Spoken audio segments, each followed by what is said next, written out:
Hello, and welcome to another episode of Words and Bubbles. I'm continuing my countdown of my favourite trade paperbacks of 2023. Today is number 4, and the book I've chosen is Daredevil and Electra, the Red Fist Saga Part 3. It's written by Chip Zdarsky, with art by Checcetto and Rafael de Latorre. Chip Zdarsky has another book on my list, Stillwater, which was number 9. So yes, I generally like his work. Checchetto's art is also very good, and is perfectly suited to Daredevil, being somehow flashy and pretty in a way that fits typical superhero comics, and at the same time it's grounded and a bit grim in a way that suits Daredevil in particular. And I can't be the only one who thinks so, because he has been working on Daredevil on and off since 2010. I'm less familiar with De La Torre's work, but I have no complaints about him filling in when Checcetto is unavailable. So that's all good, but exactly why is it on the list? I'm going to be honest here, I ummed and ahed for quite a time before deciding that it would be, and then for a while after that before deciding how high up on the list it would be. You see, this is the culmination of Zdarsky and Checchetto's run on Daredevil. It's a run that has lasted 50 issues and that has been, in a word, brilliant. It's had everything one could want in a Daredevil title. So much so that it's been my favourite Marvel title during this time. One of my favourite titles from any publisher, in fact. But, and here's where the umming and ahhing started, this book, the last 4 comics of the run, were not without problems. In my opinion, anyway. And I don't think they are necessarily the best representatives of the 50-issue run. Again, just an opinion. What's more, the actual book, I mean the physical book, not the art or the story and all that, it's not the most impressive. As I said, it's 4 issues, so that's less than 100 pages of actual story, and there isn't much in the way of extra features. A few pages of variant covers is all. So there's nothing wrong with it, but you probably won't feel the same pride of ownership paging through it as you might paging through something like the Good Asian Deluxe Edition I reviewed last time. What's more, even if I wanted to include Daredevil on this list, there are other collected editions I could have chosen. The main one I'm thinking of is To Heaven Through Hell Volume 4, hardcover, which included 6 issues of Daredevil, plus the 3-issue Daredevil Woman Without Fear miniseries. Actually, now that I'm thinking about it, Zdarsky's run was the 50 issues of Daredevil, the Woman Without Fear miniseries, the Devil Reign miniseries, and I think at least 1 annual. So, all in, it's probably more like 60 issues than 50. Whatever the number, it ended on Red Fist Saga Volume 3, the book I chose for the list. And that's the reason I chose it for the list. Not because it's the best of the series, but because it's the last. Sort of like the last Lord of the Rings film won all those Oscars, and everyone assumes that they were in recognition for the whole series. Well, you don't need to assume here. This book is on the list because of the whole run. So let's talk about the whole run. It starts with Matt Murdock fighting his way back to becoming Daredevil. You see, years of being beaten up, which culminated in him being hit by a truck when saving a pedestrian, has taken its toll on him. Another important starting fact is that Wilson Fisk, the Kingpin, is now New York's mayor, so things aren't looking good for our hero. But would you want them to? I often think, yes, it would be nice if there were stretches where everything went swimmingly for whatever superhero I was reading about, so they could relax, or even, when the writing is particularly tense, so that I could relax. But the truth is, a story about a hero overcoming overwhelming odds is pretty much always going to be better. So that's where we are at the start. A recovering Matt Murdock against a Kingpin who holds all the cards. A brawl in the first issue shows just how far Matthew needs to come. 3 normal, street-level thugs are robbing a liquor store. Matt intervenes and manages to defeat them, but not before almost being killed, which for a guy who regularly beats supervillains and hordes of ninjas is not great. What makes it worse, much worse, is that one of the thugs, named Leo, dies from the brain injuries he sustained. Matt initially thinks that he was somehow set up, but after investigating comes to the conclusion that, unfortunately, he is responsible for the young man's death. That in fighting to stay alive he lost control. The scale of this failure is enough for Matt to quit being Daredevil, deciding that he can do more good by using his heightened senses to give anonymous tips to the police, and by becoming a parole officer. In this role, he takes on a young client named Joe, who he later learns is Leo's brother, and that the reason Joe resorted to crime in the first place is the desperation he feels at having lost his brother, who was the family breadwinner. Even if that bread was won in a less than lawful way, Matt now feels responsible for Joe and his mother. So when Joe is arrested again, Matt goes to the police station to see him and find out what he can do to help. While he's there, the police station is emptied and corrupt policemen try to kill Detective Cole North, who is one of the few honest cops working in the station. Matt sees no other option but to put on a mask and help, even though this means Joe seeing him and realizing that his blind parole officer must be Daredevil, the man who killed his brother. That event, added to the fact that the city's crime syndicates are at each other's throats, as each wants to fill the position of head of New York's underworld, a position the Kingpin has more or less vacated since becoming mayor, and the fact that the police seem to be acting under orders not to enter Hell's Kitchen, no matter how bad things get, means that Matt decides to take up the mantle of Daredevil again. It's a good thing then that Electra, Matt's on-again off-again ninja girlfriend, is back in town, and that she offers to train him, an offer he accepts, resulting in him soon being in fighting shape again. The pair then discover that it is Quinn and Una Stromwin who ordered the police not to interfere in Hell's Kitchen. The brother and sister are two of the richest people in the world and own just about every news outlet. They also have everyone from cops to governors on their payroll. Daredevil and the Stromwins do have some altercations, but before he can decisively deal with them, he is arrested for Leo's death. Knowing that he is responsible, Matt pleads guilty to second-degree manslaughter and is sent to prison. An odd thing here, and again, maybe it's only me, but Daredevil is allowed to keep on his mask throughout all of this, which just seems strange. They do give some legal explanation, and there's also a bit of a storyline about how the legal system grants greater privilege to some, such as Daredevil, and how this privilege is unfair. So it's not some weird oversight. I also appreciate how everybody knowing Matt Murdock is Daredevil would complicate things. And if that's not a storyline you want to pursue, those complications would be most unwelcome. But it's still... well, I don't think I can come up with a better word than the one I've already used. It's odd, especially for a series that's been pretty grounded. I mean, for a mainstream superhero title. If you're comparing it to something like serious historical drama, then the last thing it is grounded. Anyway, so Matt walks around prison in a mask, and the only real questions this raises have to do with privilege. Okay then, while he's in prison he is approached by Electra. She wants him to escape, and to help her re-establish the Fist, an organization that existed hundreds of years ago and has as its objective the destruction of another ancient organization, the Hand. This is an organization we know. The Hand is a group of assassins Daredevil and numerous other superheroes have come into conflict with time after time. More specifically, it's the ninja cult who trained Electra. So yes, as I intimated earlier, grounded is a very relative term. Even so, this is the point in the story that I felt the story was becoming unrealistic, or more unrealistic. Now I don't mean that as an insult, because if you want realistic, a comic book about a blind guy who dresses up as a devil to fight crime probably isn't the best place to look. And if that is where you look, it's you who's the problem. Back to the story. Daredevil isn't interested in forming the Fist. He wants to serve out his sentence. What's more, he doesn't want to help Electra at all until he is sure that he can trust her. And until he knows that she is on the side of light. By the way, on the side of light is the term used in the comic book. It's not my weird phrasing. So anyway, she goes out to prove that she is, taking over the role of Daredevil while Matt is incarcerated. And she does a pretty good job. Also, her costume looks pretty cool. One thing though, she cuts off the points of her sai. She does this because Matt's a hero and doesn't want her killing people. And that's fair enough. And sai can also be used for defense, to block and parry and disarm and that sort of thing. And I'm also sure that it could be used as some sort of billy club.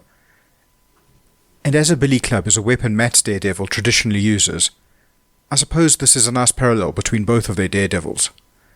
So yes, there are legitimate reasons for her to use her sai in this way. But I still can't help but feel that it looks a bit stupid for Electra, one of Marvel's best assassins, a ninja and a superhero in her own right, to be running around with Sai with no points. Pointless Sai, if you will. It's a minor grumble, but it's a grumble. Back to Matt, who is still wearing his mask in prison. I know, another grumble. He agrees to help the FBI investigate several inmate deaths, and he finds that the warden is using prisoners as lab rats for a drug that increases violent, antisocial behavior. The idea behind the drug is to infect poor neighborhoods. The drug does wear off, but before it does, crimes are committed so that there will be a steady stream of new prisoners to feed the prisons. Matt's evidence is enough to get the scheme shut down, and his cooperation and the fact that in the course of the investigation he was infected by the drug is enough to get him released. Once free, it's time for him and Electra, and most of New York's heroes, to go after the Kingpin, who, as mayor, has banned vigilantism. After a fairly long fight, the good guys win, causing the Kingpin to flee and leave his empire in the hands of his illegitimate son, Butch Ferris. That pretty much gets us to the Red Fist Saga, the 14 issues of Daredevil that end Zdarsky and Checcetto's run with the character. I'm leaving out a lot here. The Kingpin getting married to Typhoid Mary, multiple bullseyes, an alien invasion, the Purple Man and his purple children, amalgams of Dr. Octopus and Hulk and Dr. Octopus and Wolverine, who come from other dimensions, Luke Cage becoming the mayor after Fisk. So, yes, by this point it's not grounded at all. Unhinged might be a better adjective. And if anything, things only get more unhinged as we enter the Red Fist Saga. The basic story of which revolves around Matt and Electra, who has by now earned Matt's trust, trying to take down their old foes, the Hand, by restarting the Fist. This story was originally printed in the 2022 relaunch of Daredevil. Not that that matters much, as the story is still written by Zdarsky, and continues the tale he was telling, but I thought I'd still mention it. Anyway, as Marvel loves its relaunches, this relaunch lasted only until 2023, when the book was once again relaunched, this time with a new creative team. And because relaunches every 14 months aren't complicated enough, the Red Fist Saga is sort of a crossover with another title, The Punisher, which was relaunched at much the same time. But it's not really. You see, in Daredevil, Matt Murdock and Electra have started the Fist organization up again. Relaunched it, if you will.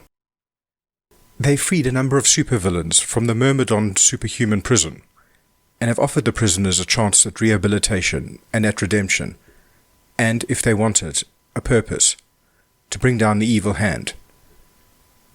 They've done this because Matt's recent experiences with prisons has soured his opinion of them.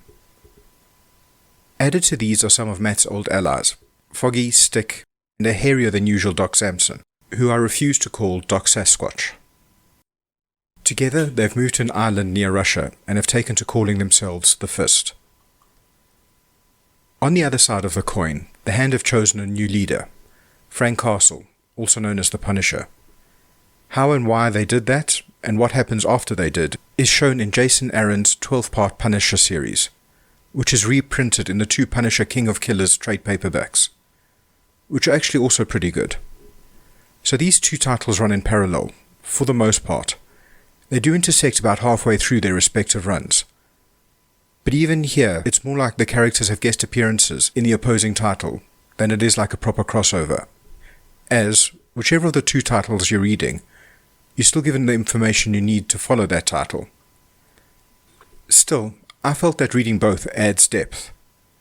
And without reading both, the stories, especially the Daredevil one, feel rushed. To aid in making the stories feel like mirror images of each other, both sides are guided by prophecies foretelling what they need to do to defeat the other. It's a handy tool, allowing characters to have whatever information they need to do whatever the writers need them to do.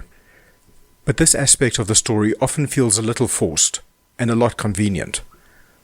Also, to sync up the 2 stories, some ridiculous, again in opinion, steps are taken. So for example, Punisher has taken on the moniker of the Fist of the Beast, because the Beast is the name of the demon who started the Hand, and he's the Beast's chief enforcer.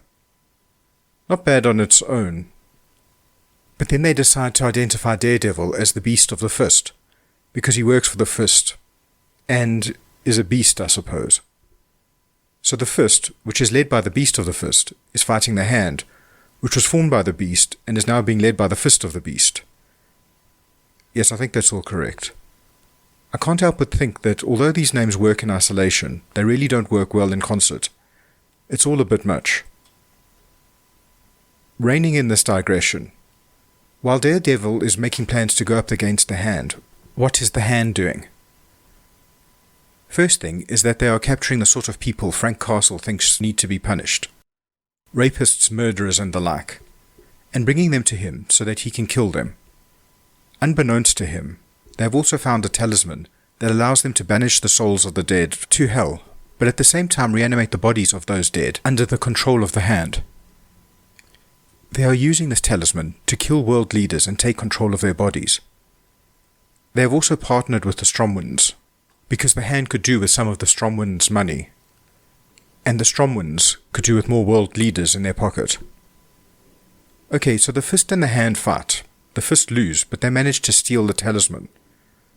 Just a little note here, I'm still not on the Red Fist Saga Part 3, the book that's actually on the list. As I said towards the beginning, I wanted to talk about the whole run, because it's the whole run that got the book on the list.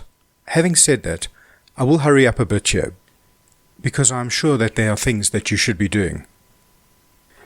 So before Daredevil can use the talisman to defeat the Hand, the little island that the Fist has made their home is bombed by the Stromwinds. The Avengers then show up. You can't just break a whole group of supervillains out of prison and not expect the Avengers to show up. And they arrest Electra and the escaped prisoners.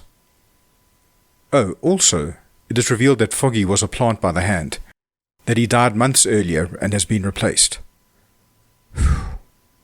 Okay, so at that point we have reached the start of the book I'm actually here to talk about. So what happens in these last 4 issues of the celebrated run? A lot of things. Probably too many to be included in only 4 issues. This book has a little bit of a whiff of Zdarsky got offered a job writing Batman, so he's out of here as fast as possible. I don't know whether that's the case, but it feels like it is. That's not to say that this book is a dud or anything. And it certainly doesn't stop the whole Zdarsky saga being great. But it could certainly have done with being a few issues longer to better tie up the threads that have been worked on for so long. One of the threads that isn't tied all that satisfactorily is the Stromwinds. After everyone is arrested, Daredevil goes to them, and the confrontation they have is dramatic and visceral, and in part satisfying, but not completely, as it also feels hurried and doesn't really resolve anything. Well, that's not completely true. Daredevil does coerce the Stromwinds to get them to use their influence to free his friends and wipe their criminal records. Which is good, in that Electra and the rest of them were trying to be better people. But I don't know how happy I'd be if I or one of my family was one of their victims. More importantly, when read more than once, the encounter doesn't make much sense. The other storyline addressed, and better addressed, is the Hand. Here, Matt doesn't go after the ninja cult itself. Instead, in an effort to both deal with the Hand and to free the souls they damned, he decides to go to hell to face the Beast himself, who is behind it all. So, a character called Daredevil goes to hell, kind of poetic. I won't give away much here, as this is the finale, but I will say that to go to hell, Matt must die.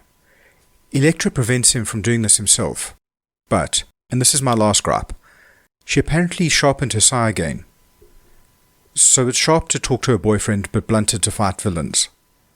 On the subject of my last gripe, I realize with this, and with some of the other videos I've made, I've included criticisms. Quite a few. Which might seem odd, as these aren't reviews per se. Rather, they are a countdown of books I actually like. So why criticize things I like? Part of the reason is that I want to give a balanced view of the titles. But more than that, I realized long ago that I am much more critical of things I like. I'm sure a lot of us are. I choose not to view this as a character flaw. The reason I do this, I think, is multifaceted. One facet is simply that I don't tend to give things I find so much thought. Another is that it's hard not to think about what could have been. What little changes could have been made to make something great fantastic, or something fantastic pretty close to perfect? Okay, So that's everything I wanted to say about Daredevil, the Red Fist Saga Part 3. Thank you for watching, and I hope you enjoyed it, and I hope you come back again.